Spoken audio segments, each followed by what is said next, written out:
happens when the people who are supposed to protect you become the ones who destroy you. The floor was cold against my cheek, a mix of tile and dust pressed into my skin. My scalp burned where his fist had wrenched my hair, the sharp tug lingering like fire, like memory refusing to fade. I didn't scream. Not this time. Screaming only fueled him. Above me, my sister's laugh sliced through the air. It wasn't nervous, wasn't guilty. It was delighted. A performance. She clutched her phone like she was recording a sitcom moment, not her siblings sprawled on the floor. Pathetic, she hissed. Dad's breath came ragged, a storm he hadn't even tried to contain. You never listen. Always running your mouth. This is what you get. The doctor stepped in then. He wasn't family, just a neighbor who doubled as the town's only physician, visiting that evening after my mother muttered something about me being difficult again. He had come carrying a polite smile, the one men wear when they don't know the weight of the rooms they're about to enter. But when his eyes landed on me, on the red handprint blooming across my cheek, on the strands of hair still clenched in my father's fist, the smile fell. His hands hovered in the air as though he'd walked into the wrong script. His voice faltered, thin and raw. Then silence. He stared too long. Long enough to know. Long enough to make the truth impossible to unsee. My sister's laughter cut short. Dad straightened, trying to mask violence with charm, his voice oily. She's dramatic. Always has been. Kids these days, you know? She'll be fine. The doctor didn't nod. Didn't move closer. Instead, his gaze flicked to me, then to the phone in his pocket. His hand twitched, hovered, then made the choice. He pulled it out. For the first time in years, someone looked at my father not with fear, but with suspicion. The silence in the room shifted, thickened, like the house itself held its breath. Dad's voice cracked sharp. What the hell do you think you're doing? The doctor didn't flinch. His thumb slid across the glass. The faint glow lit his face, and I realized he wasn't calling family, wasn't calling a friend. His voice low, steady, he muttered into the receiver. Yes. I need to report suspected abuse. Immediate intervention required. Time slowed. My father's rage froze mid-step, balanced on the edge of denial and exposure. My sister's smirk faded, her world cracking under the weight of something she couldn't laugh away. And me, for the first time, flat on that cold floor, blood ringing in my ears, I felt something I had never associated with this house before. Hope. The room snapped into fragments after that. Dad's face twisted, confusion clashing with fury. He took a step forward, then stopped, like he suddenly remembered that fists couldn't erase a phone call once it left the air. My sister shifted uncomfortably, arms wrapping around herself as if she wanted to shrink into the wallpaper. The doctor's voice remained steady. Yes, a minor. Yes, she's bleeding. I'll stay until someone arrives. His eyes flicked down at me again, not pitying, not patronizing, just clear, clinical recognition. He knew exactly what he was seeing. Dad barked out a laugh, brittle. This is insane. You people think you know everything. She probably tripped. She's clumsy. But even he seemed to hear the hollowness in his own words.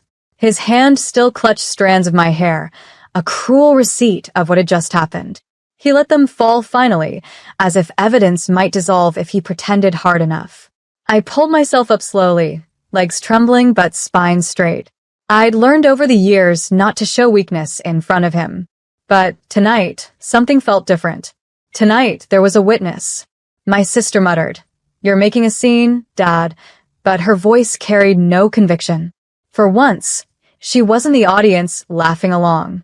She was scrambling, sensing that her usual role, the one where she played loyal sidekick to his cruelty, was shifting under her feet. The doctor crouched beside me, gently tilting my face toward the light without touching me. "You're safe," he whispered, too low for my father to hear. The words didn't feel real, not yet. Safe wasn't something I'd ever known in these walls. Then headlights cut across the curtains. A car door slammed. Heavy boots against the porch. My father's head snapped toward the window. His voice wavered. "You call the cops?" The doctor stood, taller than I'd noticed before, his presence filling the room in a way that rivaled my father's looming shadow. I called someone who listens, he replied calmly. The front door opened without ceremony. 2 officers stepped in, their radios crackling faintly, eyes sharp, movements brisk. My father puffed up, shouting about rights and lies and family discipline. But his words sounded like the hollow echoes of a man whose kingdom was already crumbling. I sat there, heart racing, as one officer gently asked for my name, my age, if I felt safe here. My throat tightened. For years, silence had been my armor. But now, silence was no longer mine to carry. I don't feel safe, I whispered. And with those 4 words, the whole house shifted. The air felt different after I said it. Like I had cracked a window in a room that had been suffocating me for years. The officer crouched low, his face softening in a way that contrasted against the rigid black of his uniform. Thank you for telling us, he said, writing quickly. His pen scratched against the paper, each sound louder than my father's huffing, louder than my sister's shallow breathing. Dad slammed his fist against the wall. She's lying. Always has been. She's ungrateful, spoiled. I give her a roof, food. This is how she repays me? The other officer, taller and sterner, stepped between us. His voice didn't rise, but it carried weight. Sir, we need you to calm down. Now. My sister's laugh, usually so sharp, came out cracked, broken. It's not that serious. She probably hit herself. She does stuff like that. For attention. Her voice was shaking, the cracks showing through her rehearsed cruelty. The doctor turned his head slowly toward her, eyes narrowing. Do you hear yourself? His voice was quiet, but it hit harder than any shout. You're describing something that doesn't make sense, and you know it. For the first time, my sister looked away. She didn't have a script for the scene.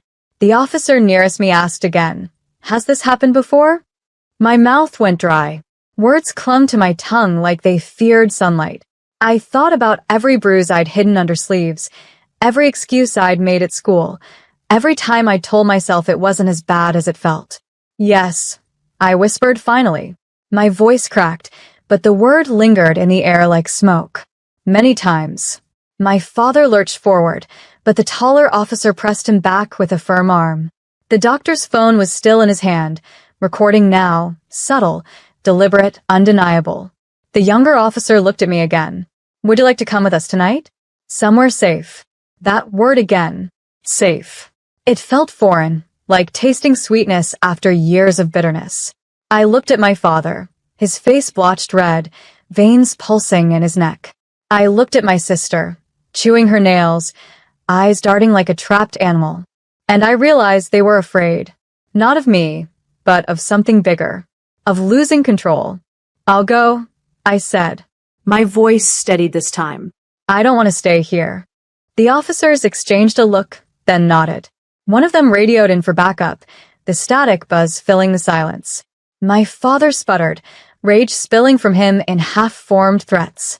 But the walls no longer carried his voice the way they used to, because tonight, the walls were listening to me instead. The night air hit my skin like I'd been underwater for years and finally broke the surface. The officers guided me outside, their presence steady, but not suffocating. Behind me, the house buzzed with chaos, my father's shouts, my sister's whining protests, the doctor's quiet explanations that cut sharper than any blade. But out here, on the porch beneath the sky scattered with indifferent stars, there was something else. Space. Breathing room. One of the officers opened the back door of the patrol car, but not like in the movies. No shoving, no force. Just a quiet gesture, as if to say, You're choosing this. This is yours. I slid inside. The seat was cold, the air thick with the scent of leather and static. The door closed gently, and for the first time in years, there was a barrier between me and my father's fists. Through the window, I saw him pacing, yelling, his hands flying in angry arcs. He looked smaller now, contained. My sister clung to him, but she wasn't laughing anymore. Her face was pale, eyes darting toward the flashing red and blue lights, painting the neighborhood awake. Curtains shifted in nearby houses. People were watching. His power wasn't private anymore. The car rumbled to life. As we pulled away, I caught the doctor's gaze. He stood on the porch, phone still in hand, chin lifted slightly, as if he knew he'd changed the trajectory of something bigger than tonight. He gave the smallest nod, not of pity, but of recognition. A witness who refused to be silent. The city blurred past, neon signs and darkened storefronts streaking across the glass. I pressed my forehead to the window, letting the vibration steady me. My hands shook, but not from fear, from release, from possibility. At the station, the air smelled of coffee and paper. They didn't shove questions at me all at once. They asked gently, offered water, let me sit in a room where the clock ticked steady instead of my father's footsteps. They gave me forms, but more importantly, they gave me choice. Do you want to press charges? An officer asked. His tone wasn't loaded, not pushing, just laying the path in front of me. I stared at the pen they set in front of me. It looked small, harmless. But tonight, it felt heavier than any weapon. My father had always controlled the story. But this was me taking the pen back. I wrapped my fingers around it. The ink bled onto the page, carving truth where silence once lived. And for the first time, I realized revenge didn't always look like fire. Sometimes it looked like ink. The courtroom smelled faintly of varnished wood and nerves.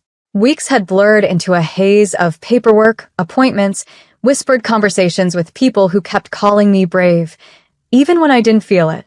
But now, sitting here, my palms pressed against the cool wooden table, I understood something. Bravery wasn't about not shaking. It was about showing up, even when every muscle begged me to run. Across the aisle, my father sat in a suit that didn't fit right, shoulders too tight, anger simmering just below his forced calm. My sister perched beside him, her arms crossed, eyes hard. But the confidence she used to wear like armor was cracking. She glanced at the rows behind me, where neighbors and coworkers, people who had heard the whispers, seen the bruises, now filled the benches. The truth had spilled beyond our front door, and there was no stuffing it back inside. When I took the stand, the microphone's red light blinked like a heartbeat. The attorney's questions guided me gently, but my voice carried its own weight. I told the story. Not all at once. Pieces, fragments, like glass shards being set down carefully one by one. Every time my father tried to interrupt, the judge's gavel struck, sharp and final. He wasn't the authority here anymore. And then the doctor took the stand. He described what he saw that night, not just the physical, but the silence, the fear in the room, the way my sister laughed to mask it. His voice didn't tremble. It cut clean. It wasn't normal, he said firmly. It wasn't safe. And it wasn't the first time. I watched my father's jaw tighten, his face blotch red, the storm brewing with nowhere to land. My sister looked at her hands, twisting them in her lap. For once, she didn't laugh. When the ruling came, it wasn't cinematic. No booming declarations, no dramatic collapse. Just words on paper, signed and sealed, restraining orders, financial consequences, mandated counseling, custody shifts. But to me, those words were louder than any shout I had endured. Outside, cameras flashed, local news, curious reporters, neighbors pretending not to stare. My father shoved past them, face twisted, sister trailing behind. The crowd didn't part the way it used to for him. They looked at him differently now, not as a man of control, but as a man exposed. And me, I stood taller. The ink on the ruling wasn't just law. It was the first line of my story written without him. I didn't expect the fallout to spread so fast. At first, it was whispers. Neighbors lowering their voices when his name came up. The church pews he used to dominate now sat empty where he once stood, his voice silenced by absence. The man who strutted through every barbecue, every block party, with a drink in one hand and insults in the other, gone. But then, the whispers turned into stories. The bruises people had noticed on me, the sudden weight loss, the hollowed-out look in my eyes when I used to show up at family events. Nobody said anything then, but now they were saying it all, and they were saying it out loud. My sister tried to step into his shoes, parading herself online as the loyal daughter defending her wrongly accused father. She posted smiling pictures, perfect captions. But screenshots don't erase history. People dug up old memories, old patterns. They remembered the way she laughed when I flinched, how she treated cruelty like entertainment. The comments didn't side with her. They sided with the truth. One night, scrolling through my phone, I stumbled across a video someone had uploaded from the courthouse steps. It was me, walking out with my lawyer, my face pale but lifted, shoulders squared. The caption read, "She chose silence for years. Tonight, she chose herself." It spread. Shared, reshared, dissected. Suddenly, my story wasn't just mine anymore. It was fuel. Women I'd never met sent messages. I left too. I pressed charges because of you. I didn't realize I wasn't alone until I read this. The irony wasn't lost on me. My father had always thrived on control, on keeping me small and voiceless. Now, the very act of me speaking, even in broken, trembling fragments, had turned into something bigger than him. Something louder. The best revenge wasn't that he was losing jobs, losing friends, losing the respect he'd hoarded like a dragon sitting on gold. It was that his name, the one he forced me to carry, the one he barked whenever I didn't move fast enough, was no longer feared. It was pitted, mocked, exposed. And my sister? The laughter she once weaponized was being turned against her. Not cruelly, not with fists or shoves, but with the undeniable glare of public truth. Some nights, I still woke up shaking. But then I'd remember the flood of messages, the headlines, the doctor's steady testimony, the pen scratching across that first police report. Each piece was part of something larger, a mosaic of justice. For the first time, revenge didn't feel like a secret I carried alone. It felt like a fire everyone else helped me keep alive. The city's annual community awards ceremony wasn't supposed to matter to me. But when the invitation came, addressed to me, not them, I felt the universe had stitched something together on my behalf. The event honored resilience, advocacy, survival. The same community that once looked the other way now wanted to hand me a microphone. I almost said no. The thought of standing under those hot lights, of faces staring, judging, recording on their phones, it made my stomach churn. But then I remembered every slammed door, every insult disguised as family wisdom, every bruise hidden under sleeves. I thought of my father's rage, my sister's laughter, and I said yes. The night arrived. I wore a simple black dress, nothing flashy, but strong. Clean lines, no frills. My hair pulled back, not as a victim, but as someone who no longer hid her face. As I walked to the stage, I spotted them in the back. My father, stiff as stone, my sister clinging to his arm like a lifeline. They weren't invited, but of course they came. His ego wouldn't let him stay away. He needed to see if I'd still tremble. The host handed me the plaque. Applause filled the room. Loud, unapologetic. And then they passed me the microphone.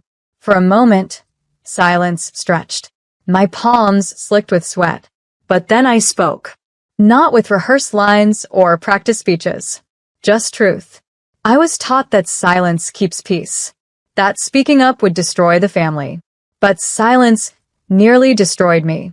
Tonight, I'm here because I stopped being quiet. The crowd leaned in. Cameras blinked red, recording.